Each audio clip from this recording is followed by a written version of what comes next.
Secunderabad cantonment assembly నియోజకవర్గం ఉప ఎన్నికల్లో గెలుపుపై ప్రధాన పార్టీల అభ్యర్థులు ఎవరి ధీమా వారే వ్యక్తం చేస్తున్నారు. ముక్కోణపు పోటీ సాగుతున్న కంటోన్మెంట్లో బీఆర్ఎస్, కాంగ్రెస్, బీజేపీ అభ్యర్థులు గెలుపు కోసం శక్తివంచన లేకుండా ప్రచారం చేశారు. కంటోన్మెంట్ ఎమ్మెల్యే లాస్యా నందిత మరణంతో జరుగుతున్న ఉప ఎన్నికల్లో ఆమె సోదరి నివేదిత బీఆర్ఎస్ నుంచి పోటీ చేస్తున్నారు. గత 2 పర్యాయాలు బీజేపీ నుంచి పోటీ చేసిన శ్రీ గణేష్ ఈసారి కాంగ్రెస్ అభ్యర్థిగా బరిలో నిలిచారు. మాజీ మంత్రి సదాలక్ష్మి కుమారుడు డాక్టర్ వంశతిలకు బీజేపీ టికెట్ కేటాయించింది. దాదాపు 1 రోజులుగా ఉధృతంగా సాగిన ప్రచారానికి శనివారం సాయంత్రం లాంఛనంగా ముగింపు పలికారు. ఈ సందర్భంగా ప్రచార తీరుతెన్నులు, గెలుపు అవకాశాలపై వారేమన్నారో చూద్దాం. కంటోన్మెంట్ అభివృద్ధియే లక్ష్యంగా తాను 15 ఏళ్లుగా ప్రజల మధ్య ఉంటూ ప్రయత్నాలు చేస్తున్నారని శ్రీ గణేష్ అన్నారు. శనివారం ప్రచారం ముగింపునకు ముందు విలేకరులతో మాట్లాడారు. రాష్ట్రంలో అధికారంలో ఉన్న కాంగ్రెస్ వల్లే నియోజకవర్గం సంపూర్ణ అభివృద్ధి సాధ్యమవుతుందన్నారు.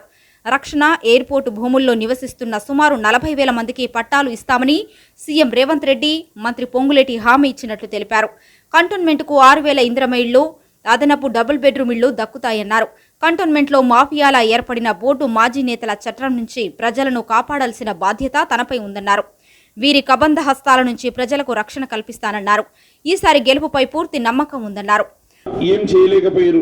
నేను ముఖ్యంగా మీ అందరికి రిక్వెస్ట్ చేస్తున్నా ఏంటంటే, బోర్డు మెంబర్లు కానీ ఎమ్మెల్యే కానీ గెలిస్తే ఏదైనా నిర్ణయాలు తీసుకుంటే ప్రజలకు మేలయ్యేటట్టు ఉండాలి. కానీ వాళ్ళు ఏదైనా నిర్ణయాలు తీసుకుంటే ప్రజలకు నష్టం జరిగే విధంగా ఉండే.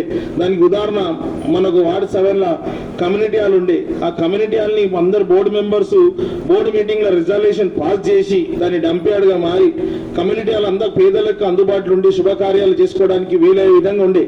అందరికీ ఖర్చు తక్కువలో ఫంక్షన్లు చేసుకునే విధంగా ఉండే. అలాంటిది ఇప్పుడు ఫంక్షన్స్ చేసుకోవాలంటే చుట్టుముట్టున్న వాళ్ళు ప్రైవేట్ ఫంక్షన్ హాల్లో చేసుకొని చాలా ఫంక్షన్ చేసుకున్న రోజు సంతోషంగా ఉంటుంది, కానీ మిగతా రోజులంతా బాధపడే పరిస్థితి ఉంది. అక్కడ టెంపుల్ కూడా ఆయన కబ్జా చేసిండు. ఇవంతా సహకరించిన వాళ్ళంతా ఏంటంటే బీఆర్ఎస్ వాళ్ళే. ఇప్పుడు వాళ్ళు మళ్ళీ వచ్చి డబుల్ బెడ్రూమ్ సమస్యలు కూడా ఉంది. మనకి డబుల్ బెడ్రూమ్ సమస్యలు కూడా చాలా ఉంది. ఒకటేమో నారాయణ జోబిటల్నేమో కట్టడం ఆగిపోయింది. ఇక్కడేమో మారడపల్లి డబుల్ బెడ్రూమ్ లో కూడా ఎవరైతే అరువులు ఉన్నారో వారికి ఇప్పటికీ డబుల్ బెడ్రూమ్ అందలేదు. ఇప్పుడు మన హౌసింగ్ మినిస్టర్ కూడా పొంగులేటి శ్రీనివాసరెడ్డి గారు వారికి చెప్పారు, ఎవరైతే అరువులు ఉన్నారో వారికి అంతా ఇప్పిస్తానని చెప్పడం జరిగింది. నారాయణ జోబిడిలో ఏదైతే ఇల్లులు అండర్ కన్స్ట్రక్షన్ ఉంది డబుల్ బెడ్రూమ్, దాని కన్స్ట్రక్షన్ కూడా 2 నెలల్లో పూర్తి చేసి గృహప్రవేశం చేస్తానని కూడా వారు హామీ ఇవ్వడం జరిగింది. ముఖ్యంగా ఇందిరమ్మ ఇల్లులు కూడా మన కంటోన్మెంట్ కాన్స్టిట్యున్సీకి 6,000 ఇల్లులు ఇస్తాను కూడా వారు హామీ ఇవ్వడం జరిగింది. ఇవన్నీ సాధ్యం కావాలంటే కాంగ్రెస్ ప్రభుత్వంతో సాధ్యమవుతుంది. మరి వేరే ఏ పార్టీతో సాధ్యం కాదు. వేరే ఏ పార్టీ అయినా కూడా ప్రతిపక్షం అవుతుంది, కానీ పాలన పక్షంలో ఉండలేరు కాబట్టి సాధ్యం కాదు. గతంలో మీరు ఎన్నోసార్లు అవకాశం ఇచ్చారు, వాళ్ళు చేయలేకపోయినారు. ఈసారి నేను మీ అందరినీ వేడుకుంటున్నాను, ఒక అవకాశం ఇవ్వండి. నేను కూడా మీ మధ్యలో 15 సంవత్సరాలు ఉంటున్నా. మీ స్థానిక సమస్యలు పూర్తిగా అవగాహన ఉంది, మీ పరిస్థితులు అవగాహన ఉంది, మీకు అవసరాలు నాకు అవగాహన ఉంది. మన పిల్లల భవిష్యత్తు గురించి కూడా వాళ్ళు ఎప్పుడు పట్టించుకోలేదు. మీరు అందరూ ఆశీర్వదిస్తే ఖచ్చితంగా అన్ని చేసి చూపిస్తాను, అభివృద్ధి చేస్తాను. 30 ఏళ్లుగా తన తండ్రి కంటోన్మెంట్ కు చేసిన సేవలే తనను ఎమ్మెల్యేగా గెలిపిస్తాయని బీఆర్ఎస్ అభ్యర్థి నివేదిత అన్నారు. దివంగత సాయన్న తనకు కంటోన్మెంట్లో అతిపెద్ద కుటుంబాన్ని ఇచ్చాడని అన్నారు. నియోజకవర్గంలో ఏ మూలకు వెళ్లినా ఆయన చేసిన అభివృద్ధి కనిపిస్తుందన్నారు. ప్రచారంలో ప్రతి బస్తీ, కాలనీలో ప్రజలు ఇదే విషయం తనకు చెప్పారని అన్నారు. చెల్లి లాస్యా నందిత ఎమ్మెల్యేగా గెలిచిన 3 నెలల్లోపే చనిపోవడం పట్ల ప్రజలు ప్రగాఢ సానుభూతి వ్యక్తం చేస్తున్నారని అన్నారు. నాన్న, చెల్లి చేపట్టిన అభివృద్ధిని కొనసాగించేందుకు తన జీవితాన్ని నియోజకవర్గ ప్రజలకు అంకితం చేస్తానన్నారు. అన్న చెప్పినట్టు మీరు నా కోసం ఇంత కృషి చేస్తున్నారు, నేను ఇది ఎప్పటికీ మర్చిపోను. నేను నాన్న బాటల్లోనే నడుచుకుంటూ ఇకపై మీకోసం నా జీవితాన్ని అంకితం చేస్తా. మీకు అస్సలు ఒక్క ప్రాబ్లం కూడా రానివ్వకుండా చూసుకుంటానని మనవి చేస్తున్నాను. మెజారిటీ ప్రాంతం కేంద్ర ప్రభుత్వ పరిధిలో ఉండే కంటోన్మెంట్ అభివృద్ధి బీజేపీతోనే సాధ్యమవుతుందని ఆ పార్టీ అభ్యర్థి డాక్టర్ వంశతిలక్ అన్నారు. కాంగ్రెస్ పార్టీ అవినీతి సొమ్మితో గెలవాలని చూస్తోందన్నారు. విఘ్నత కలిగిన కంటోన్మెంట్ ఓటర్లు బీజేపీ అభ్యర్థిగా తననే గెలిపిస్తారని ధీమా వ్యక్తం చేశారు. ప్రచారం ఆలస్యంగా ప్రారంభించినప్పటికీ ప్రజల నుంచి అద్భుత స్పందన లభించిందన్నారు. డాక్టర్ బాబాసాహెబ్ అంబేద్కర్ ప్రజలకు ఒకే ఒక ఓటు హక్కు కల్పించాడని, సానుభూతి పేరిట ఆ ఓటును వృధా చేయొద్దన్నారు. అభివృద్ధికే ప్రజలు ఓటేసి గెలిపించాలని కోరారు. నాకు టికెట్ అందరికంటే లాస్ట్గా డిక్లేర్ అయింది, అది ఒక సమస్య.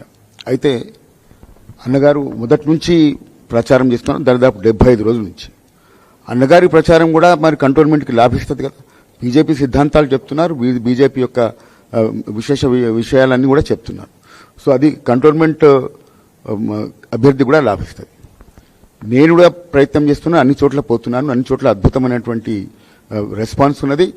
అది ఇంతో కొంత ఎక్కువ నేను చెప్పను, అన్న పెద్దవాడు, నేను నా వంతు వేడి నీళ్లకు చన్నీళ్ళలాగా నేను కూడా తప్పకుండా వస్తాను.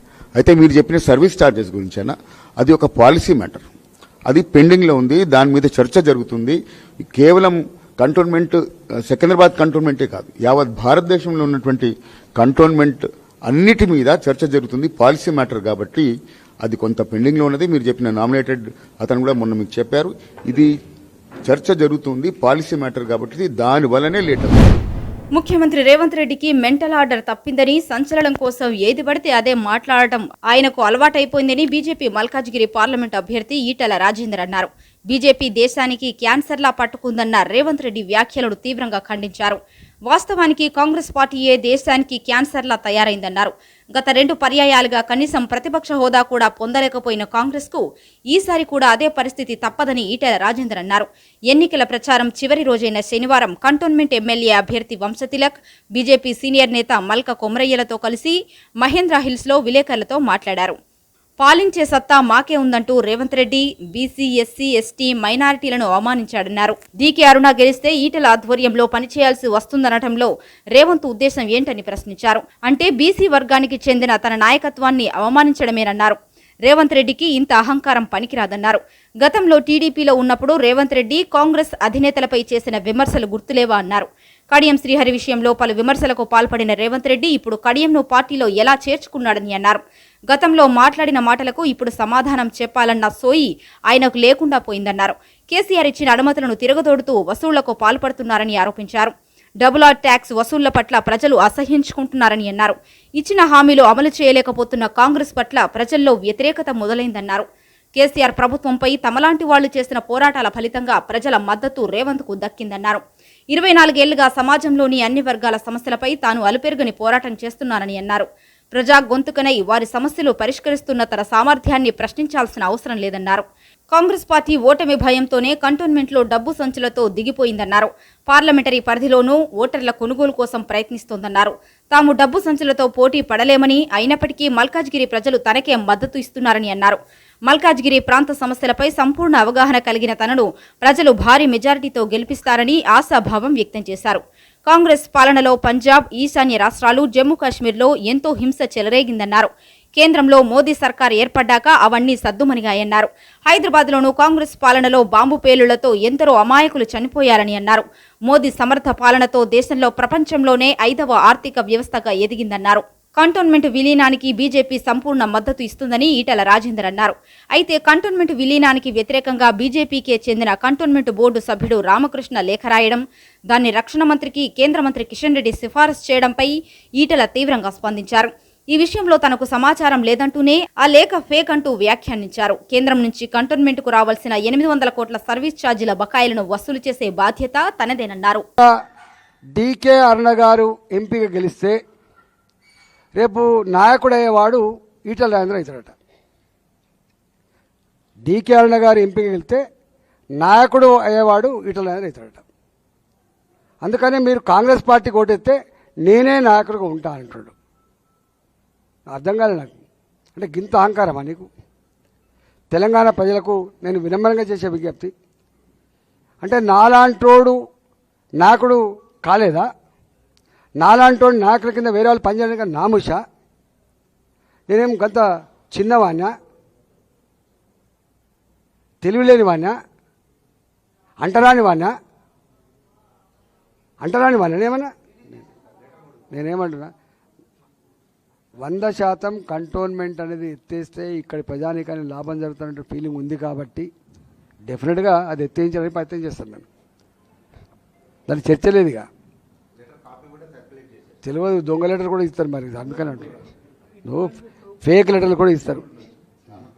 నేను ఒక మాట చెప్తున్నా, నా దగ్గర కూడా ఇచ్చిండ్రు. హుజరాబాద్లో ఒక ఫేక్ లెటర్ తయారు చేసిండ్రు, యాదుకుందా? నిన్న కూడా ఒక మార్ఫింగ్ చేసిండ్రు. అందుకని మీరు అట్లనే నేను ఇక్కడ పోటీ చేస్తున్నా కాబట్టి ప్రజలందరినీ నేను వినమ్రంగా విజ్ఞప్తి చేస్తున్నా, వాళ్ళ డబ్బు సంచులతో మేము పోటీ పడలేం. వాళ్ళ మద్యం సీసాలతో మేము పోటీ పడలేం, వాళ్ళ డాబు దర్పం ముందు మేము పోటీ పడలేం. కానీ ప్రజల కాళ్లకు మొల్లురితే పన్నుతో పీకే సర్వీస్ చేసే వాళ్ళం కాబట్టి ఇవాళ మమ్మల్ని కాపాడుకోమని చెప్తున్నాం. ఇలా మేము తిరుగుతున్నప్పుడు కూడా మాకు నాయి బ్రాహ్మణ సంఘం వాళ్ళు మాకు కొంత చందా ఇచ్చిండ్రు. వాళ్ళు 50,000 రూపాయలు ఇవ్వచ్చు, కానీ ప్రేమపూర్వకంగా ఇచ్చిండ్రు. రజక సంఘం వాళ్ళు మాకు 25,000 రూపాయలు చందా ఇచ్చిండ్రు. ఇట్లా చిన్న చిన్న కులాల వాళ్ళు కూడా మాకు ఎక్కడికి పోతే అన్న నువ్వు 20 ఏళ్ళుగా మమ్మల్ని ఆదుకుంటున్నావు. కంటోన్మెంట్ ప్రాంతం జీహెచ్ఎంసీలో విలీనాంశంపై తమ పార్టీ వైఖరిపై కొందరు తప్పుడు ప్రచారం చేస్తున్నారని బీజేపీ సికింద్రాబాద్ మహంకాళి జిల్లా అధికార ప్రతినిధి బిఎన్ శ్రీనివాస్ పేర్కొన్నారు. శనివారం విలేకరులతో మాట్లాడుతూ కంటోన్మెంట్ ప్రాంతాన్ని జీహెచ్ఎంసీలో విలీనం చేస్తే కలిగే ప్రయోజనాలు, నష్టాలపై తమ పార్టీ రాష్ట్ర కార్యవర్గ సభ్యుడు, కంటోన్మెంట్ బోర్డు నామినేటెడ్ సభ్యుడు కేంద్రానికి లేఖ రూపంలో తన అభిప్రాయాలు తెలియజేయడం జరిగిందన్నారు. దానిని సాగుగా చూపుతూ రాజకీయాలకు సంబంధం లేని కంటోన్మెంట్ వికాస్ మంచ్ ప్రతినిధులు అసత్య ప్రచారం చేయడం ఎంతవరకు సమంజసమని ఆయన ప్రశ్నించారు. స్వచ్ఛంద సంస్థ ప్రతినిధులు రాజకీయాలు మానుకోవాలని, ఏ పార్టీ అధికారంలో ఉంటే ఆ పార్టీకి మద్దతు ఇచ్చే ఇలాంటి సంస్థ ప్రతినిధులు చేసే ప్రచారాన్ని తాము తిప్పికొడతామన్నారు. గత 3 సంవత్సరాల కాలంగా కంటోన్మెంట్ బోర్డు నామినేటెడ్ సభ్యుడిగా రామకృష్ణ కోట్ల రూపాయలతో అభివృద్ధి పనులు చేశారని ఆయన తెలిపారు.